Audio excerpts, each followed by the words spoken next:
Now, I spend a lot of my time looking at the weather, and isn't it just the case when you want to take the boat out, the weather turns foul.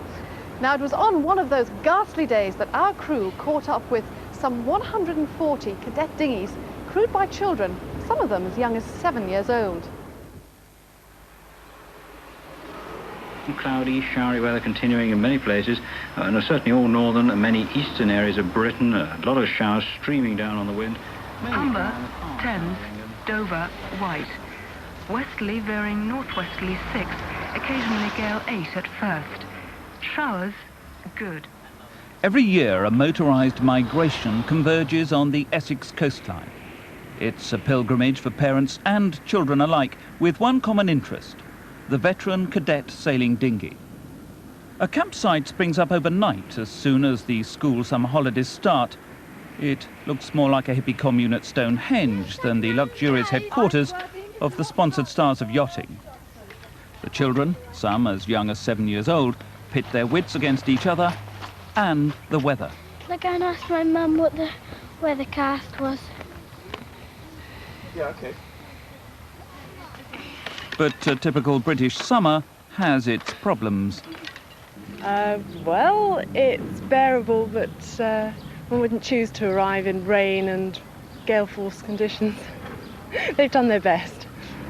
Camping's great. Just look at it. This is sailing. Real heaven. Torrential rain gives water sports a new meaning. Sunny this morning and raining later on. What about the wind? There's nothing about the wind. Oh well, the wind's not that important to battling sailors.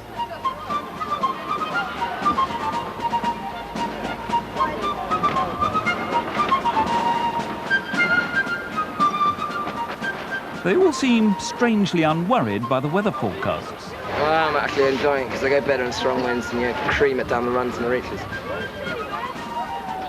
Here they're watering the seedbed of tomorrow's Olympic sailors.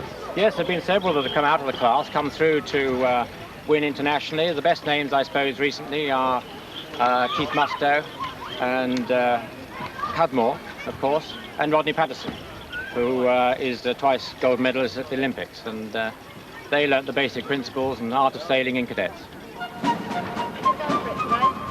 Yeah, we're going to go for it.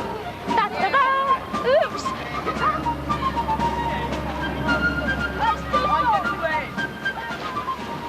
The cadet dinghy was designed in 1947 with the objective of being a cheap, easy-to-build boat in which children can develop their skills. The size and design has been strictly controlled since it was built. Every boat has to be exactly the same in every aspect, so that it's entirely down to the kid pulling the strings rather than the length of your pocket in buying the boat at all. The exact hull shape of this is the same as when it was built 40 years ago. The boxy slab-sided design is old-fashioned, but despite its brutal aesthetics, it has a cult following. It's got all the basic controls, but none of the sophistication, which allows somebody just starting to sail it with ease. You've really only got the jib sheets, the main sheet, which controls the sails, like the throttle on a car, and the rudder to steer the thing. Apart from that, it's entirely down to the technique of a youngster learning to sail.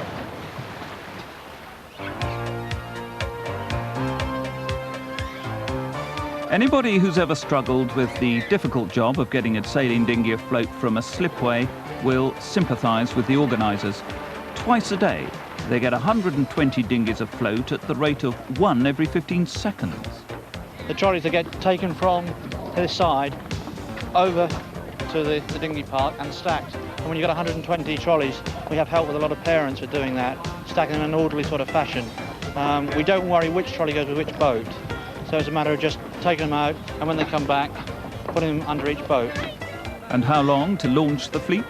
On average, about 30 minutes. The competitive spirit is catalysed by war paint and battle hymns blaring out from the public address system.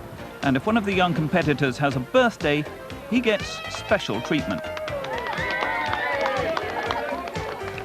The launching party is made up of ex-cadet sailors, too old to qualify for the event, but perhaps not too grown up.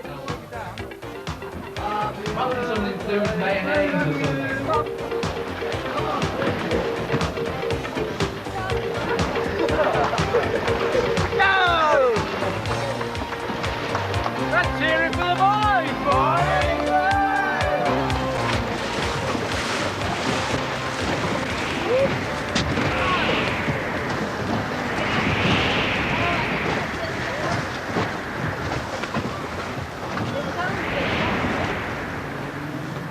A band of enthusiasts keeps the class in the forefront of international dinghy racing. Many of the parents of today's competitors learnt their basic skills more than 30 years ago on identical boats.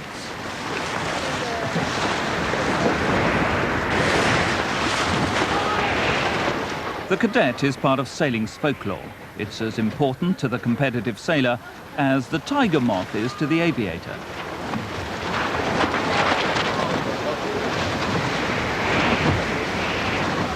The 120-strong fleet of boats is split up into two sections, depending on age and experience. Somewhere just off our starboard bow. Okay, we're here from the start. In the final 10 minutes before the start, everybody fights for the most advantageous position on the start line. Valour often exceeds discretion. Minor bumps and scratches are common.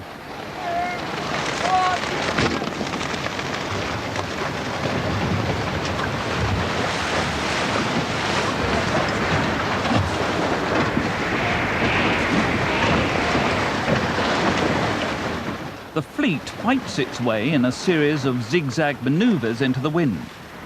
Boats with the wind on their right or starboard side have right-of-way over those on the other tack. Well, that's the theory anyway. The organisers lay on a fleet of rescue boats which look after the more exuberant contestants.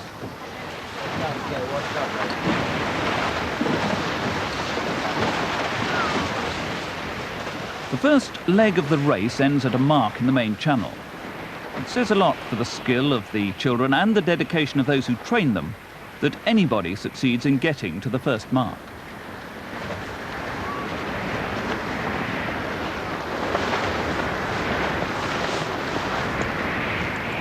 These are the leaders. The crews have to judge the effect of the tide and wind when rounding the buoy. If they misjudge the situation and hit this mark, then they have to go round again without any right-of-way.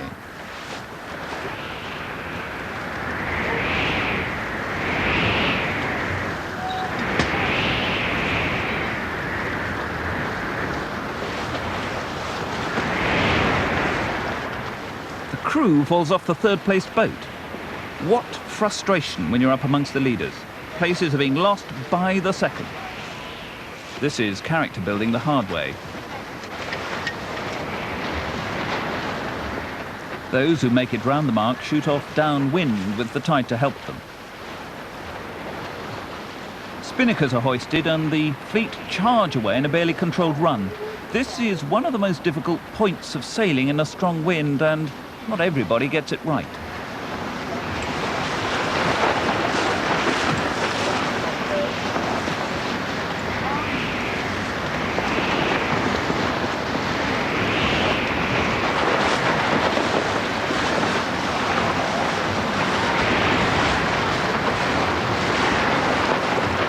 In this race, brothers Luke and James McEwen take first place.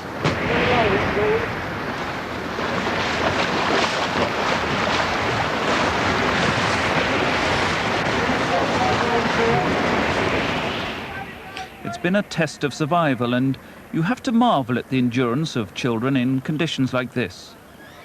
A few boats have even been dismasted by the force 7 winds. For some, the effort is too much and they admit defeat. They get a tow back to base like ducklings strung out behind their mother. The cadet squadron is one of the most active classes in British dinghy sailing, proving that, for boats anyway, life continues at 40 years old.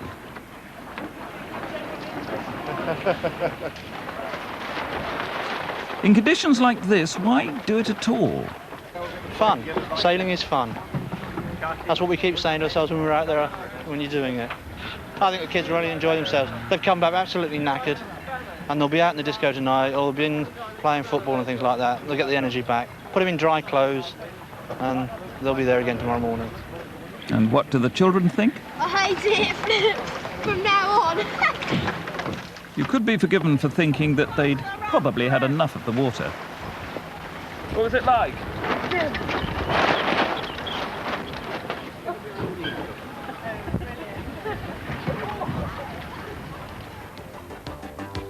Confidence from the winners contrasts with tears of frustration and tiredness.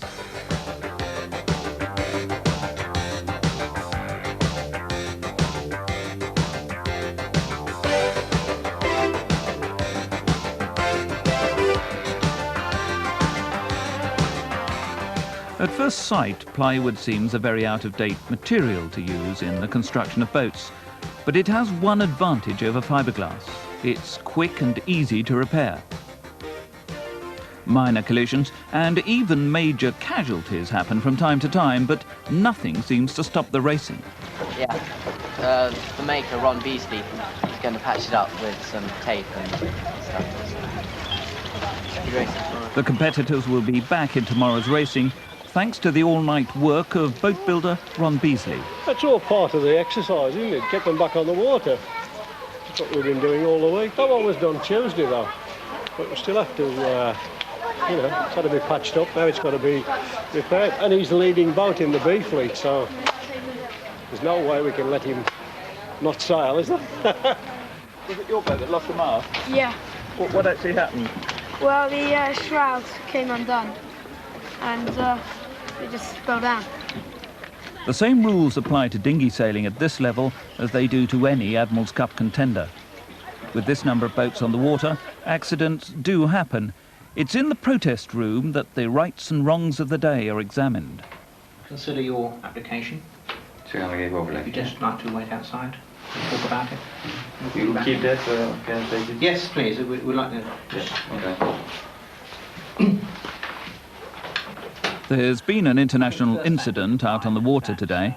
A Dutch competitor is protesting that she was unable to complete the race because of a collision with a British boat. This is a mini America's Cup courtroom drama. In Holland, they take the game seriously. The team coach is brought in as an interpreter. The atmosphere is as tense as any murder trial. The protests really are an integral part of the sailing scene, because out on the water, unlike other sports, there's no referee, no enforcement of the rules. It's up to you to police your own sport, and the protest committee really is all about sorting out what happens out there. Well, it really is a court of law. You have the protestor and the protestee, the prosecution and the defendant, if you like, plus the witnesses, and it's up to them to convince the jury, the committee, of their case. And it is a very formal affair. In the best traditions of British compromise, an international incident is settled.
It's survival of the fittest. This is the dinghy which had been patched up only hours ago.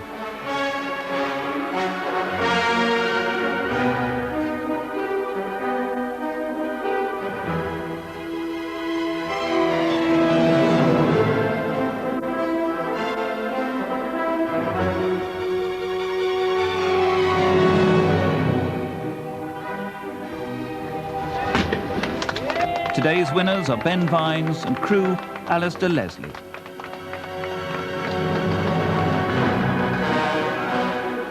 Anybody worried about where Britain will get tomorrow's Olympic sailors from need look no further.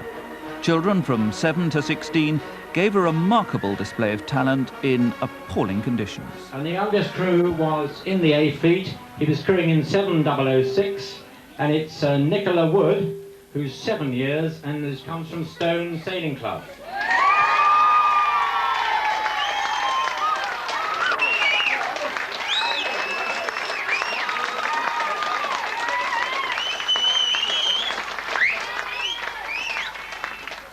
First place for the Nat West and the Committee Cup on 18 1/4 points, 8297. Poser, Charlotte Neal, crewed by Ryan Lee from X.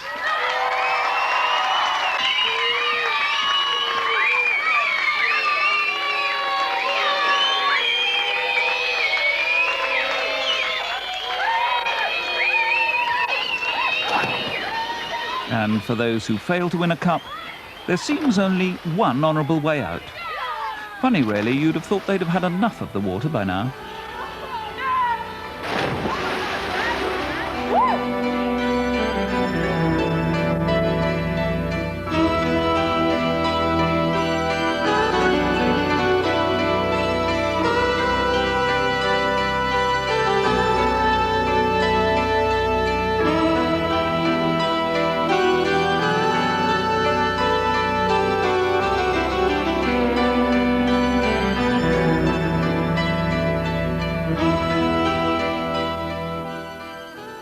And Sail Away will be back at the same time, 7:30, next Tuesday.